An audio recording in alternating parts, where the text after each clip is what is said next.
Hey everybody, welcome back to Doc G's Reloading. Today we're going to talk about the Henning Group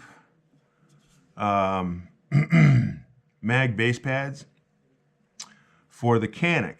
So the Canik goes to 18 rounds, and with this in the bottom, it'll get you to 23 rounds. And they'll fit in the USPSA gauge. So that's nice. So something you don't have to worry about. And I just happen to have USPSA gauge sitting around here, and that fits into the gauge without any problem. So that's a USPSA gauge there. So you got a couple millimeters to spare on the top. So with this, so I ordered the base pads from Henning Group, and they're also the ones that make that really nice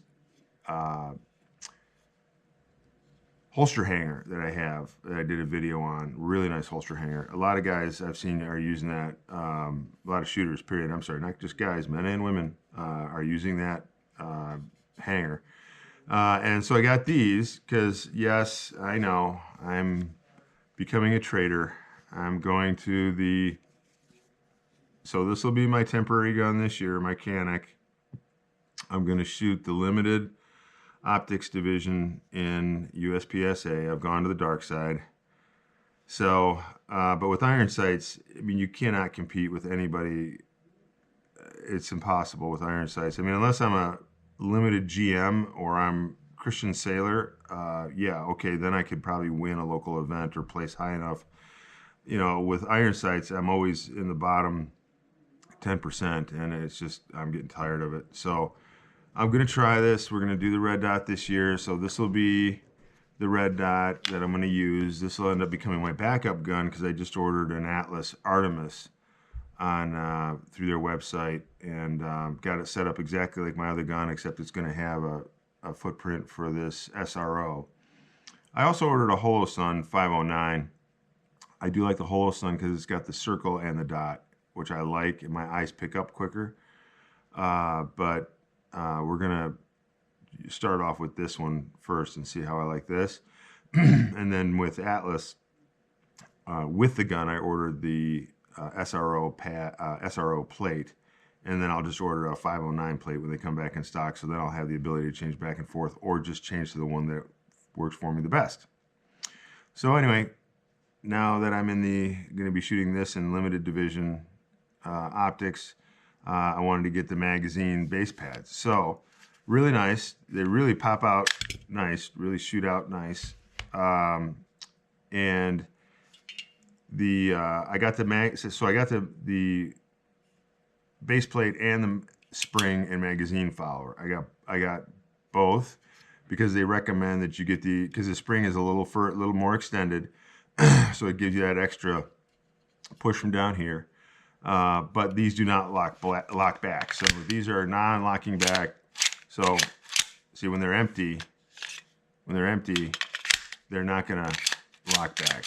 And when they're empty, they don't exactly jump out of there. Okay, so I mean, you're probably not gonna run your gun dry. If you leave one round in there, then they just jump right out.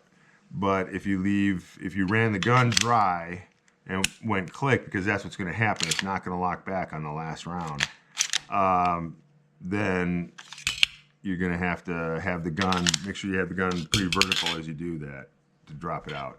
I mean, regardless, I mean, it's going to be the same with anything else. So now I don't know if I could replace this follower, but if I do, then it's going to, if you have a lock back, then you lose at least one round. So it defeats the purpose. And all of my competition guns do not have lockback on them. All my Atlas guns don't have a lockback. So it gives me that extra round. So I think that's more important. But so these are really cool. And there's a little button up front here that you push down, and then you slide it forward. And I'll show this up close to you in a second here. But so here's what you get when you get the kit. This is what they send you. And then here's your base pad, which is pretty cool, anodized red. Now see that little button right there? That's the little thing that holds I'm sorry, holds on to the mag. You can see it's got a flat face there. If I can get that, sorry, I'm trying to get it centered for you guys. There you go. You can kind of see the back of it's flat. And then this just pushes down. It's just spring loaded. So it's spring loaded. So really easy. And then you got your extended, really nice spring. I mean, that's a nice spring. Extended spring, and then your follower. And then, you know, they're not hard to put together. Obviously, it's pretty simple, pretty straightforward. And you just line it up. And then this slides on from the front. So you just kind of push down here and then just give it a slide back. And I got that in right. No, I don't. That would be good. Okay, so putting it on backwards. That's good. So anyway, yeah, so this thing needs to be in the front. So you need to get that to go on the front. That's your front of the mag. So you slide it on this way. Here we go. This makes more sense. But you got to wrestle with it a little bit. And then just push it on. It snaps right on. So even at an event, if you had to pop it off, you don't need any tools to pop this off. You just push down with your finger and slide it backwards. Otherwise, it stays locked on there. It's not going to go anywhere. And like I said, a really nice stiff spring. I haven't shot them yet, but I'm assuming they're going to work great. I mean, what would be the problem with them? There shouldn't be any problem at all. I loaded them up with 9s.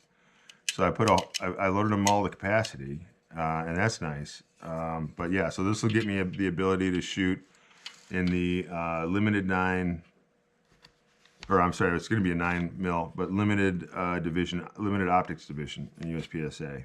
And then I can use the mag well on here. If I was doing the production stuff, you'd have to take that off, or the carry optics division, you have to take this off. I like a mag well. All my guns have mag wells on them anyway, because I figure in a stressful self-defense situation, I don't want to have to miss. I'd rather have a little extra guide there to get me in. So, but yeah, they just go right in. I think they look cool. And this is, again, made by Henning Group. And I'll put a link in there for everybody to their website. And like I said, fits into the 140 millimeter USPSA gauge. So, and they come in a whole bunch of different colors. And I do like the fact that this is spring loaded, and I don't have to worry about bringing a punch to punch through or push something through or whatever. I know most brushes have a little punch in the back, but and that's how I access my Atlas mags. But on this, it's all with your thumb and finger, and you're done. So there you go. Henning Group extended base pads get you from 18 to 23 rounds in your Canik. They make them for a bunch of other guns too. So check out the Henning website. All right, thanks again for watching Dr. G's Reloading.